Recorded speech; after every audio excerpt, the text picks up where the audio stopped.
નમસ્કાર, ડે સ્પેશિયલમાં આપનું સ્વાગત છે. આપની સાથે હું છું પાર્થ મોદી. દર્શક મિત્રો, ડે સ્પેશિયલમાં આજે વાત કરીશું. આપ સૌ કોઈને ખ્યાલ છે અને સમગ્ર વિશ્વ કે જેની ઉજવણી કરી રહ્યું છે વર્લ્ડ ડિસેબિલિટી ડે, એટલે કે વિશ્વ દિવ્યાંગ દિવસની જ્યારે ઉજવણી થાય છે એટલે પ્રશ્ન ઘણા બધા ઊભા થાય અને એ પ્રશ્નને લઈને સુવિધાઓને, માળખાગત સુવિધાઓની પણ વાતો ઘણી બધી આજના દિવસે થાય અને પ્રયત્ન એ જ, કારણ કે ડિસેબિલિટી ડે એટલે કે દિવ્યાંગ દિવસ છે. દિવ્યાંગ દિવસનો એ મનાવવા પાછળ કે એની ઉજવણી પાછળનો હેતુ શું છે? તો હેતુ એ છે કે દિવ્યાંગો છે એમના અધિકારોને એક કહેવાય ને કે પ્રાધાન્ય કે એને લઈને જાગૃતતા આપવી, સાથે સાથે સમાનતાનો હક મુખ્ય ધારાની અંદર એ લોકો પણ આવી શકે એ વિષય આજના દિવસે વધારે ચર્ચા થાય ને આજના દિવસે લોકોમાં એ જાગૃતતા આવે, એનો હેતુ ક્યાંક દિવ્યાંગ દિવસ તરીકે આપણે ઉજવતા હોઈએ છીએ. કહેવાય કે એક દિવ્યાંગ વ્યક્તિ જ્યારે એક સામાન્ય વ્યક્તિ કરતાં જે ડિસેબિલિટી હોય કે કોઈ પણ શરીરની અંદર કોઈ પણ જગ્યાએ ડિસેબિલિટી હોય ને ત્યારે એક કુદરતી શક્તિ એમને મળતી હોય છે. અને આપણે જોયું છે 2024 કે જ્યારે પેરા ઓલિમ્પિકની જ્યારે વાત કરીએ તો જે રીતે આપણે જે ઓરિજિનલ ઓલિમ્પિક્સ હતી ડિસેબિલિટી વગરની, પેરા ઓલિમ્પિકમાં જે રીતેના મેડલ્સ લોકોએ, દિવ્યાંગ એથ્લીટ્સોએ જીત્યા છે એ ખૂબ જ સરાહનીય વાત છે. અને એ મુદ્દે પણ ગવર્મેન્ટ પણ એટલું જ પ્રોત્સાહન કરી રહી છે. ગવર્મેન્ટની ઘણી બધી યોજનાઓ છે, એમના માટે ફ્રી ટ્રાવેલની વાત હોય, સિટી બસની વાત હોય કે તમે ગુજરાત કહેવાય ને કે પ્રવાસનની વાત હોય, કે તમામ યોજનાઓ દિવ્યાંગ માટે છે કે એમને અગવડતા ના પડે. પરંતુ સમાજની અંદર હજુ ક્યાંક એક વર્ગ એવો છે કે જે એક્સેપ્ટ નથી કરી રહ્યો, કે ક્યાંક સમાજની અંદર દિવ્યાંગ વ્યક્તિઓ એક્સેપ્ટ નથી થઈ, ક્યાંક આપણું માઇન્ડસેટ હજુ એટલું ઓપન કે એટલું બ્રોડ નથી થઈ રહ્યું. એટલે જ આજે આ મુદ્દે ચર્ચા પણ કરવી છે વર્લ્ડ ડિસેબિલિટી ડે વિશે, અને ચર્ચા તમામ પરિપ્રેક્ષમાં કરીશું કે કેટલી જરૂરિયાત છે, કેટલું લોકોનો સાથ અને સહકાર આ લોકોને પણ જરૂરી છે, કેટલું લોકોએ રિસ્પોન્સ કરવાની જરૂર છે, કેટલું એક્સેપ્ટ કરવાની જરૂર છે દિવ્યાંગ લોકોને. અને દિવ્યાંગ લોકોની સાથે ઘણી વખત એમ થાય કે કોઈ વ્યક્તિ દિવ્યાંગ હોય તો લોકોને એમ થાય કે આ ભાઈ બોજો થઈ જશે, કે બર્ડન આવશે, કે ભાઈ આને કેવી રીતે સાચું. પરંતુ એવું નથી હોતું. કુદરત એક વસ્તુ છીનવી લેતી હોય છે તો ચાર વસ્તુ વધારાની આપતી હોય છે, એટલું જ તમને પાવર આપતી હોય છે. આ પરિસ્થિતિ છે ને આ જ મુદ્દે ચર્ચા કરવી છે. ચર્ચામાં આપણી સાથે જોડાયા છે જગદીશભાઈ ઠાકોર, જેઓ પેરા ખેલાડી છે. જગદીશભાઈ, સ્વાગત છે આપનું કાર્યક્રમમાં. સાથે દીપેનભાઈ ગાંધી આપણી સાથે છે, સરદાર પટેલ સ્ટેડિયમ મેનેજર છે, સાથે secretary Gujarat cricket association for the disabled. Gandhi સાહેબ, આપનું પણ સ્વાગત છે કાર્યક્રમમાં. નમસ્કાર. બિલકુલ. જગદીશભાઈ, આપનાથી શરૂઆત કરીએ. જગદીશભાઈ, એક કહેવાય ને કે હડલ્સની વાત હોય, કે કહેવાય ને કે ઘણા બધા પડકારની વાત હોય. એક દિવ્યાંગ વ્યક્તિ કેટલા પડકારોનો સામનો કરતો હોય, અને જ્યારે આજે આપણે દિવ્યાંગ દિવસની ઉજવણી કરીએ છીએ તો કેટલું મહત્વ છે કે એમના પડકારોને સમજવું. આંતરરાષ્ટ્રીય દિવ્યાંગ દિવસ છે આજે, એના માટે ખાસ સર એ છે કે દિવ્યાંગ વ્યક્તિ છે એ જ્યારે એબલની સાથે આપણે સરખામણી કરીએ, તમે વાત કરી કે ઓલિમ્પિક્સમાં, તો ઓલિમ્પિક્સમાં એબલ બોડીના સર 6 મેડલ સામે અત્યારે જ્યારે પેરા ઓલિમ્પિક્સની અંદર આપણે 29 મેડલ લઈ ચૂક્યા છે. જે વ્યક્તિ સામાજિક દ્રષ્ટિએ, બરાબર, સામાજિક પરિપ્રેક્ષમાં એમ જોવા જઈએ તો એવું કહેવામાં આવે કે ચાલવા માટે અસક્ષમ છે, બરાબર. ક્યાંક ને ક્યાંક એવું પણ સમજવામાં આવે છે કે વ્યક્તિ સમાજ ઉપર બોજ છે. પણ જો વ્યક્તિ એની એબિલિટી ને બહાર લાવે તો ચોક્કસપણે સફળ થઈ શકે છે. બિલકુલ. પડકારોની જો વાત કરીએ તો કેટલા પડકારો જગદીશભાઈ જોવામાં આવે કે દિવ્યાંગ વ્યક્તિ માટે કેટલા પડકારો છે? કારણ કે જે આંકડાઓ છે કે 18 વર્ષ કે તેથી ઉપરની મહિલાઓની સરેરાશ 19% વિકલાંગતા સામે આવે છે. 1 અબજ જેટલી પોપ્યુલેશન જે દિવ્યાંગ છે આપણા ઇન્ડિયાની અંદર, આ પરિસ્થિતિ વચ્ચે કેટલું ઇન્ફ્રાસ્ટ્રક્ચર એમને સપોર્ટ કરી રહ્યું છે, અને એમના ડે ટુ ડે રૂટીનની જો વાત કરવામાં આવે તો ડે ટુ ડે રૂટીનમાં કેટલા પડકારો હોઈ શકે? સર, ડે ટુ ડે જો રૂટીનની અંદર વાત કરીએ તો વ્યક્તિ જ્યારે પોતાના પથારી છોડીને સવારમાં ઊભો થાય છે ત્યાંથી માંડીને એક્સેસિબિલિટીથી શરૂઆત થાય, બરાબર, તો નોકરીઓમાં એમને પ્રાધાન્ય, બરાબર, સામાજિક ગરિમામાં પ્રાધાન્ય, એવોર્ડ્સ અને રોજગારીમાં પ્રાધાન્ય, આ સર્વ જગ્યાએ જો જોવામાં આવે સર તો એ સોલ્વ થઈ શકે એમ છે સર. બિલકુલ. પણ શું લાગી રહ્યું છે કે જગદીશભાઈ, કે અત્યારે જે આપણે પ્રાધાન્યની વાત કરી, નોકરીની અંદર પ્રાધાન્ય, કે અલગ અલગ જે માળખાગત સુવિધાઓ છે એની અંદર પ્રાધાન્ય, આજના સમયમાં એ પ્રાધાન્ય મળી રહ્યું છે દિવ્યાંગજનોને કે હજુ ક્યાંક આપણે એ અંગે જાગૃતતા લાવવાની જરૂર છે? શું માનવું છે? સર ઘણી બધી જગ્યાએ રાજ્ય સરકાર અને કેન્દ્ર સરકાર આના માટે સર હવે વધારે જાગૃત થયા છે. પહેલા કરતા વધારે અત્યારે જાગૃતિ આવી રહી છે. આપણે ખાસ કરીને સ્પોર્ટ્સ ક્ષેત્રની વાત કરવામાં આવી તો એબલની સરખામણીએ પેરાની અંદર પણ અત્યારે રાજ્ય સરકાર અલગ અલગ 5 વિભાગોની અંદર ખેલ મહાકુંભ કરતી થઈ છે. ખેલો ઇન્ડિયા કરતા થયા છે. નેશનલ કેમ્પો સર આપતા થયા છે. બરાબર. તો દરેક જગ્યાએ ક્યાંક ને ક્યાંક એ લોકોને હવે વધુ પ્રાધાન્ય આપવાનું ચાલુ થઈ ગયું છે સર. બિલકુલ. ગાંધી સાહેબ, શું લાગી રહ્યું છે? ગાંધી સાહેબ, આજે આંતરરાષ્ટ્રીય દિવ્યાંગ દિવસની ઉજવણી એક બાજુ કરી રહ્યા છે આપણે, દિવ્યાંગોના જે પડકારો છે એના વિશેની વાતચીત છે. બીજી બાજુ ક્યાંક ગવર્મેન્ટ પણ એ આશા અને અપેક્ષા આ વખતે જે ઓલિમ્પિક્સની અંદર જે રીતે એ લોકોએ પોતાનું ચામ બતાવ્યું કે પોતાનું કૌશલ્ય બતાવ્યું, એનાથી લોકોને એક કહેવાય ને કે દિવ્યાંગજનો પ્રત્યેને જોવાની એક આખો દ્રષ્ટિકોણ બદલાઈ ગયો છે કે જે એક એબલ વ્યક્તિ જેટલું નહીં કરી શકે એટલું એક દિવ્યાંગજન કરી શકે છે. શું લાગે છે, આ પડકારો એ પડકાર છે કે પડકાર એ આશીર્વાદ સમાન છે અત્યારે? ચોક્કસ. એક તો સૌ પહેલા તો દિવ્યાંગ દિવસની સૌને શુભેચ્છાઓ, ખાસ દિવ્યાંગ ભાઈઓને, કે આજનો આ દિવસ વર્લ્ડ ડિસેબલ ડે તરીકે ઓબ્ઝર્વ થાય છે આખા વર્લ્ડમાં. આપે કહ્યું એમ ડિસેબલ્ડ ખેલાડીઓને, ડિસેબલ પર્સન્સને, ખાસ કરીને મોદી સાહેબ, આપણા માનનીય વડાપ્રધાન શ્રીએ જે આ શબ્દ પહેલા વિકલાંગ તરીકે બોલાતો હતો, ઓર્થોપેડિકલી હેન્ડીકેપ હોય કે કોઈ પણ જાતની ડિસેબિલિટી માટે, આપણા પ્રધાનમંત્રી શ્રી એને એક દિવ્યાંગ શબ્દ આપ્યો છે કે હવે દિવ્યાંગ તરીકે ઓળખાય છે આ. તો આ એક સૌથી મોટું કાર્ય છે આપણા માનનીય પ્રધાનમંત્રીનું, કે એક સરસ શબ્દ આપ્યો છે દિવ્યાંગે. બીજી વાત કરી પડકારોની, જેમ જગદીશભાઈએ કહ્યું એમ, તો પડકારો દરેક ડગલે ને પગલે દિવ્યાંગ પ્લેયર્સને, દિવ્યાંગ વ્યક્તિને આપતા જ હોય છે. અને દરેક એ પડકારને ઓવરકમ કરીને દરેક વ્યક્તિ આગળ વધી પણ શકે છે અને વધી રહ્યા છે. એટલે ખાસ મારું કહેવું એ છે કે દિવ્યાંગોને they need support, not sympathy. એમને સિમ્પથીની જરૂર નથી, એમને સપોર્ટની જરૂર છે. બિલકુલ સર, સિમ્પથીની જરૂર નથી, સપોર્ટની જરૂર છે. અને આ સપોર્ટ, શું આપણી એ મેન્ટાલિટી બદલાઈ છે? સર, આપણે વાત કરી કે પ્રાઇમ મિનિસ્ટર મોદી દ્વારા જે શબ્દ બદલવામાં આવ્યો કે વિકલાંગની જગ્યાએ દિવ્યાંગ કરવામાં આવ્યું, પરંતુ આ દિવ્યાંગ શબ્દ, જે શબ્દનો અદલા બદલી થઈ છે, એનાથી માનસિકતામાં કોઈ ફરક પડ્યો છે સર? માનસિકતા ચોક્કસ બદલાઈ છે. તમે એક સાંભળવાની રીતે પણ તમને એક વિકલાંગ શબ્દ અને દિવ્યાંગ શબ્દ એક સાંભળવાની વાત છે, પણ માનસિકતામાં પણ ઘણો ફેર પડ્યો છે કે મોદી સાહેબે જેમ પેરાઓલિમ્પિકમાં આપણા પ્લેયર્સ મેડલ્સ લઈને આવ્યા, તો મોદી સાહેબે જે રીતે એમને એપ્રિશિએશન આપ્યું, એમની સાથે 1 to 1 વાત કરી, તો આ દરેક વસ્તુ દરેક દિવ્યાંગ પ્લેયર્સની, દરેક દિવ્યાંગ વ્યક્તિની એક મોરલ સપોર્ટ સાબિત થાય છે. બિલકુલ, એક મોરલ સપોર્ટ સાબિત થાય છે. પરંતુ સર, શું લાગી રહ્યું છે, જે એક ઇન્ફ્રાસ્ટ્રક્ચરની વાત હોય, આપણે જ્યારે ફોરેનની કમ્પેરિઝન કરીએ ને, કે વિદેશની કમ્પેરિઝન કરીએ, તો વિદેશમાં એવી સિસ્ટમ જોવા મળે કે કોઈ વ્હીલચેરની અંદર કોઈ દિવ્યાંગ હોય તો ત્યાંની જે સિટી બસ હોય, સિટી બસનો ડ્રાઈવર જ્યારે ત્યાંથી પસાર થાય તો એ બહાર ઉતરીને એને બેસાડે છે. એ પરિસ્થિતિનું નિર્માણ છે. શું આપણા ત્યાં એટલા ઇન્ફ્રાસ્ટ્રક્ચર પૂરતા છે? નથી. ખરેખર તો એ દરેક ઇન્ફ્રાસ્ટ્રક્ચર એવા હોવા જોઈએ, જે ગવર્મેન્ટના નોર્મ્સ છે એ પ્રમાણે ઇન્ફ્રાસ્ટ્રક્ચર બનવા જોઈએ. ધીમે ધીમે બની રહ્યા છે, પણ પૂરતા નથી. એ તમારી 100% ચોક્કસ વાત સાચી છે. હું 2019માં ભારતીય દિવ્યાંગ ટીમ જે વર્લ્ડ કપ રમવા માટે ઇંગ્લેન્ડ ગઈ હતી, ત્યારે હું ટીમની સાથે as a committee member I was there. તો ત્યાં મેં જોયું છે કે એક દિવ્યાંગ એક વ્હીલચેર લઈને કોઈ વ્યક્તિ નીકળે ને રોડ ઉપર, તો પણ એને એક સિમ્પથી નહીં, પણ એક સપોર્ટની રીતે લોકો એની સાથે બિહેવ કરતા હોય છે. અને એક સપોઝ ગાડી નીકળતી હોય અને દિવ્યાંગ વ્યક્તિ નીકળતો હોય, તો ગાડી તરત ઊભી રાખી દે છે. જ્યારે આપણે ઇન્ડિયામાં હજી એ મેન્ટાલિટી છે કે ભાઈ દિવ્યાંગ આવે છે, મારો ટાઈમ બગાડશે, હું સ્પીડમાં ગાડી નીકાળી દઉં. એટલે એક થોડીક આ રીતે આપણે હજી સમજવાની જરૂર છે. બિલકુલ. પણ સર, આ જે માનસિકતા છે ને, એને આજે આપણે દૂર કરવી છે. શું લાગી રહ્યું છે કે અથાગ પ્રયત્નો આપણે કરી રહ્યા છે, પરંતુ એ થાય છે ખરી? હા, ચોક્કસ સુધારો ધીમે ધીમે દેખાઈ રહ્યો છે અને થશે, ચોક્કસ થશે. બિલકુલ. જગદીશ સર, જે રીતેની આખી પરિસ્થિતિ છે, એક બાજુ આપણે 2036, આ 36 ની અંદર આપણો પ્લાન એવો છે, ગવર્મેન્ટ ઓફ ઇન્ડિયાનો પ્લાન એવો છે કે ઓલિમ્પિક્સ આપણે ભારતમાં રમાય. પરંતુ આપણને સૌ કોઈને ખ્યાલ છે કે જો ઓલિમ્પિક્સ એબલ નહીં રમાશે, એની સાથે સાથે આવશે પેરા ઓલિમ્પિક્સ.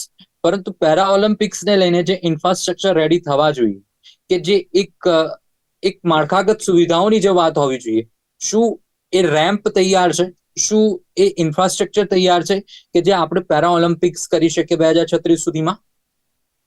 સર એના માટે અત્યારે લાસ્ટમાં થોડા સમય પહેલા જ એક મીટિંગ થઈ ગયેલી માનીને ડીજી સાહેબ પાસે સ્પોર્ટ્સ ઓથોરિટી ગુજરાત.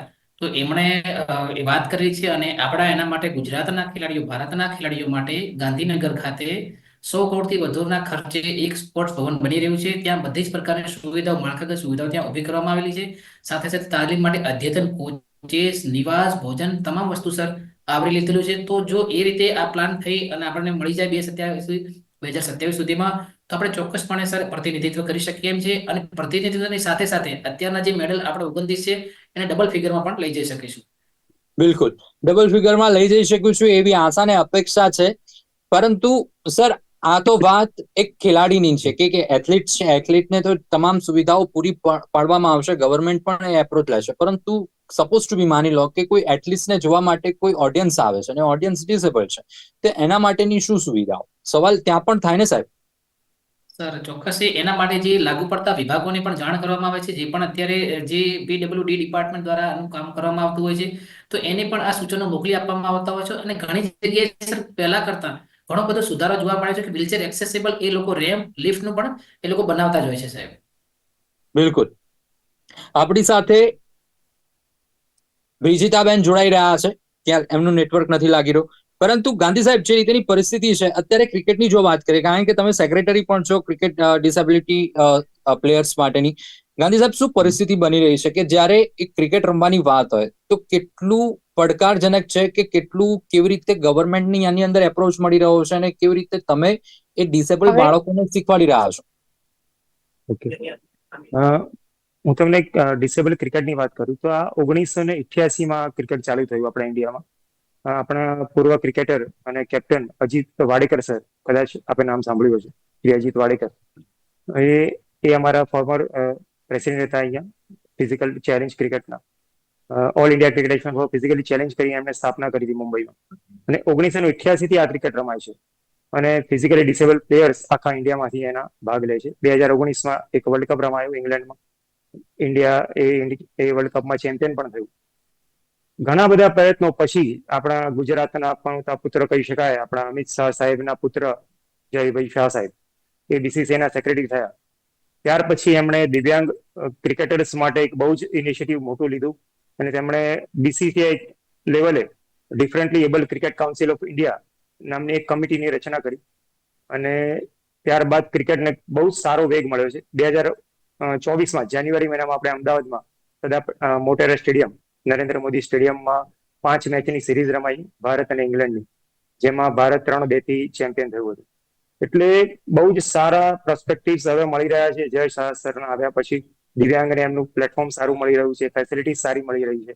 જ્યારે 1988 કે 1990માં ક્રિકેટ શરૂ થયું ત્યારે ટેનિસ બોલ ઉપર આ ક્રિકેટ રમાતું હતું, રબરના બોલ ઉપર. આજે આ ક્રિકેટ લેધર બોલ ઉપર, જે આઈસીસીના રૂલ્સ રેગ્યુલેશન્સ છે, એ રૂલ્સ રેગ્યુલેશન્સ અંતર્ગત જ અને એ જ સુવિધાઓ સાથે ક્રિકેટ રમાય છે. એટલે એક બહુ મોટી હરણફાળ કહી શકાય આ ક્ષેત્રે. બિલકુલ. ક્યાંક પ્રયત્નો છે ને એ પ્રયત્નો દેખાય પણ છે. આપણી સાથે જોડાયા છે બ્રિજિતા ક્રિશ્ચન, જેઓ અપંગ માનવ મંડળના સીઈઓ છે. બ્રિજિતાજી, સ્વાગત છે આપનું કાર્યક્રમમાં. બ્રિજિતાબેન, અવાજ આવી રહ્યો છે આપને?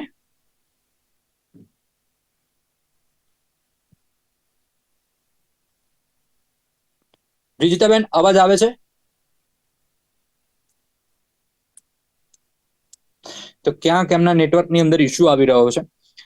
ઠાકોર સાહેબ, જે રીતેની આખી પરિસ્થિતિ છે કે જે રીતે સાહેબે વાત કરી, ગાંધી સાહેબે વાતચીત કરી કે ક્યાંક પ્રયત્નો તો એ થઈ રહ્યા છે અને બીસીસીઆઈ તરફથી અને ગવર્મેન્ટ ઓફ ગુજરાત અને ગવર્મેન્ટ ઓફ ઇન્ડિયા તરફથી પણ એ સરસ મજાના ઉમદા પ્રયત્નો થઈ રહ્યા છે. પરંતુ સાહેબને જ મેં અગાઉ એક પ્રશ્ન પૂછ્યો હતો કે સાહેબ, જે વિકલાંગ શબ્દમાંથી દિવ્યાંગ શબ્દ થયો, જગદીશ સર, શું માનસિકતામાં ફરક પડ્યો છે ખરી? સર માનસિકતાની જો વાત કરીએ તો હું રમતગમત ક્ષેત્રે આમાં થોડો નિષ્ણાત છું, તો એ બાબતની ચર્ચા કરું તો સર અમને જે પહેલા જે દિવ્યાંગ ખેલાડી જે શબ્દ હતો એની પરિપ્રેક્ષમાં અત્યારે જે શબ્દ સાહેબ બરાબર, તો એમાં અમને વધુ સારું માન એ બધું મળી રહ્યું છે. કેમ કે સર સાથે સાથે અમારો પણ ડેવલપમેન્ટ થઈ રહ્યું છે. એટલે માત્ર શબ્દથી નથી ફરક પડ્યો, પણ શબ્દની સાથે સાથે જે વિકાસ થઈ રહ્યો છે, જે ડેવલપમેન્ટ થઈ રહ્યું છે, સ્પોર્ટ્સ ક્ષેત્રે જે ડેવલપમેન્ટ થઈ રહ્યું છે, અત્યારે તમે વાત કરો સોનલબેનની વાત કરો, ભાવિનાની બેન વાત કરો, એ સમયમાં સર જ્યારે પશ્ચાત્ય સમયની વાત કરવામાં આવે સર, તો એ સમયમાં ટેકનોલોજી એટલી ડેવલપ નથી, આપણને એટલી સુવિધાઓ નથી મળતી, પણ અત્યારે સમય જતાં સારી સુવિધાઓ મળી રહી છે, સારા રોકડ પુરસ્કાર મળી રહ્યા છે, એટલે ચોક્કસ સર એમાં ફેરફાર થયો છે. બિલકુલ ફેરફાર થયો છે. બ્રિજિતાબેન, અવાજ આવી રહ્યો છે આપને? બ્રિજિતાબેન? યસ. યસ. બ્રિજિતાબેન, સ્વાગત છે કાર્યક્રમની અંદર. હા, યસ.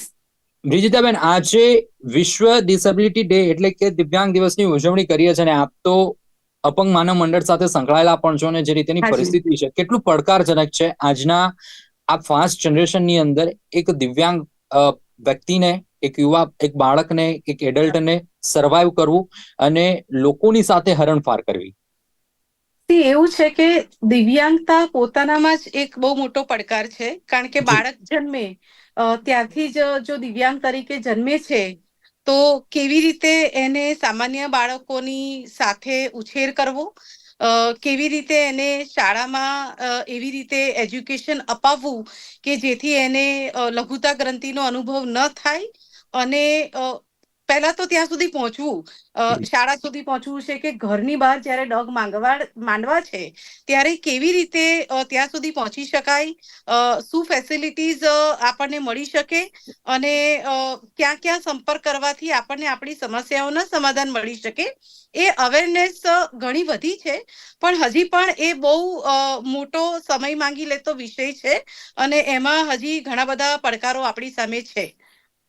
બિલકુલ પડકારો તો છે જ બેન, પરંતુ જ્યારે પડકારની સાથે સાથે એક વાત એ પણ થાય કે જે સવલતોની વાત છે, જે સુવિધાઓની વાત છે, આજે આપણે વિશ્વ દિવ્યાંગ દિવસ તરીકે કે આંતરરાષ્ટ્રીય દિવ્યાંગ દિવસ તરીકેની ઉજવણી કરીએ, પરંતુ એક અબજ કરતા જ્યારે વધુ વસ્તી જ્યારે દિવ્યાંગ હોય કે ડિસેબલ્ડ હોય કોઈ પણ પ્રકારે, અને આપે વાત કરી કે એક લઘુતા ગ્રંથિ કે આ બધી વસ્તુ, કારણ કે એક એબલ્ડ પર્સન હંમેશા દિવ્યાંગ પર્સનને એક અલગ જ દ્રષ્ટિથી, એક અલગ દ્રષ્ટિકોણથી જોતો હોય છે.